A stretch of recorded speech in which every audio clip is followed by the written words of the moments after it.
Meu nome é Daiane Martins. O tema da minha pesquisa é psicoterapia com mulheres lésbicas, a importância do desenvolvimento de habilidades terapêuticas. E vale ressaltar um dado importante, que eu sou uma mulher lésbica baiana, então essa pesquisa é muito cara para mim enquanto psicóloga.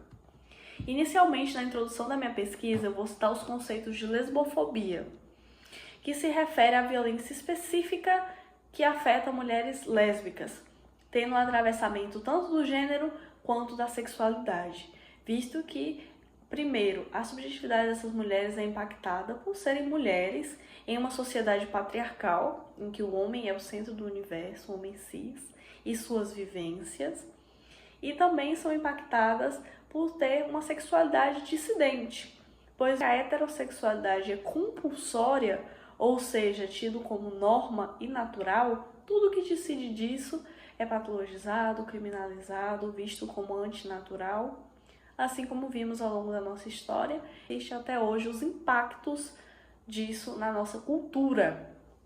O Lesbocenso Nacional vai ser uma pesquisa pioneira para mapear essas vivências de mulheres lésbicas aqui no Brasil, visto que o censo do IBGE não tem esses dados, não tem esse mapeamento específico, que é muito relevante, visto que essas mulheres passam um processo de adoecimento, violências físicas, psicológicas, sexuais, que acabam impactando nas suas vidas.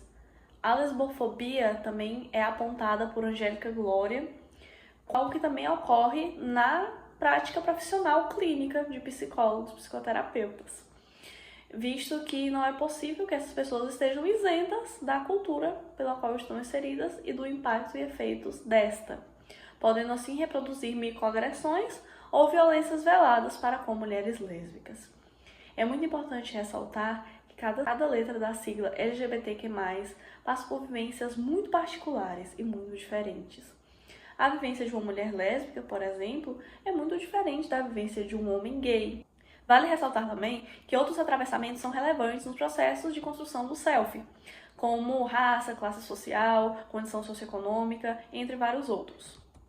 O objetivo geral da minha pesquisa é investigar qual a visibilidade dada à produção científica sobre a formação de profissionais de psicologia, no que compete às especificidades do atendimento psicológico clínico de mulheres lésbicas. Para atingir isso, tenho 3 objetivos específicos: analisar qual a existência de literatura científica sobre habilidades terapêuticas voltadas para o atendimento psicológico de mulheres lésbicas, propor aproximações entre habilidades terapêuticas pertinentes para o atendimento psicológico de mulheres lésbicas e sua relevância na análise do comportamento, e, por último, o objetivo de propor diretrizes que visem nortear a formação para a prática clínica de terapeutas no atendimento psicológico de mulheres lésbicas, baseadas nos achados da pesquisa.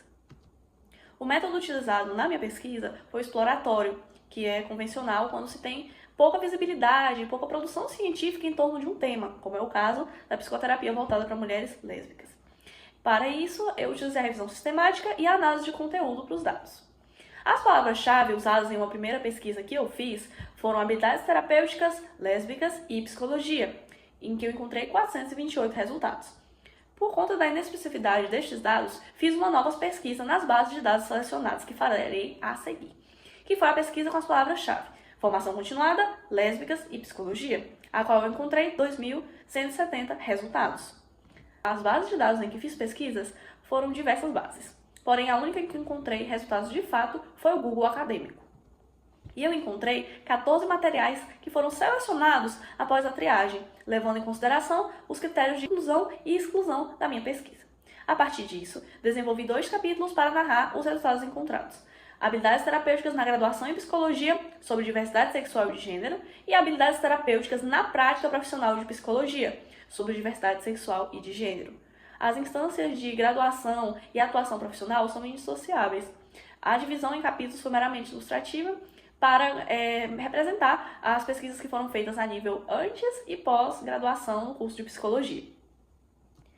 Falando sobre o contexto da graduação em psicologia, os impactos da defasagem já percebida nos currículos do curso de psicologia, quanto à formação sexual e de gênero na diversidade, já são expressivos na própria graduação de psicologia, na prática dos estágios curriculares obrigatórios, em que esses estudantes, ao atender na clínica, começam a perceber que o conhecimento adquirido na graduação não foi suficiente para abarcar toda a complexidade que eles encontram na prática profissional em relação a demandas, em relação a autoridades contemporâneas.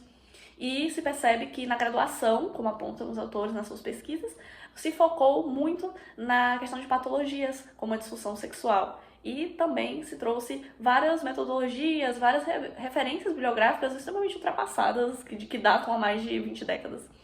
Que acabou por tornar a atualidade e as vivências reais, além da evolução das teorias, muito limitada, visto que as teorias atuais não eram utilizadas em sim teóricos bastante antigos.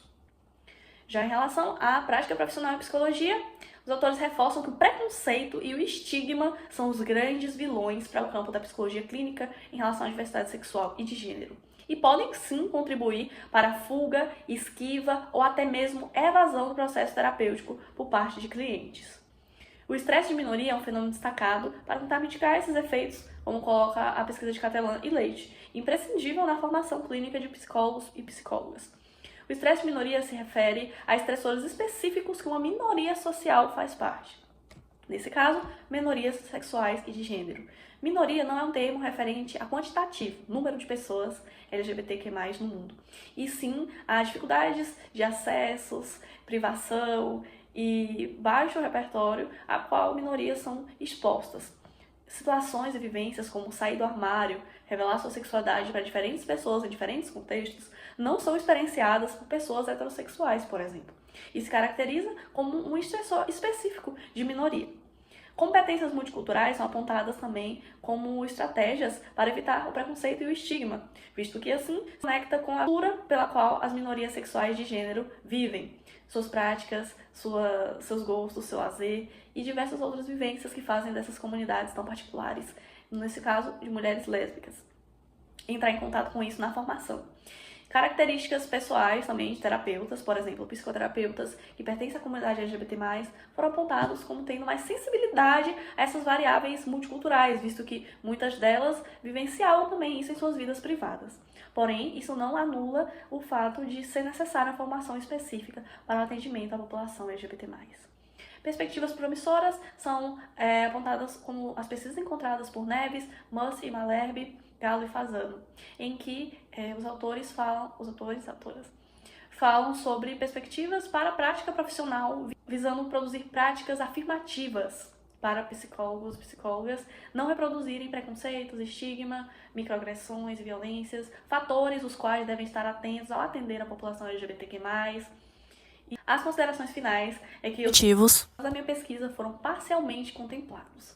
Consegui ver a literatura existente sobre atendimento psicológico de mulheres lésbicas, apesar de que na grande maioria, esmagadora maioria dos estudos, este assunto não foi colocado como pauta principal ou ao mesmo dado a atenção aos fatores específicos que afetam a vida dessas mulheres. Por exemplo, muitos dos estudos acabavam se concentrando apenas na vivência de homens gays, trazendo termos como homofobia, que eu falei lá no início, que se difere muito das vivências de outras pessoas da comunidade, como as mulheres lésbicas.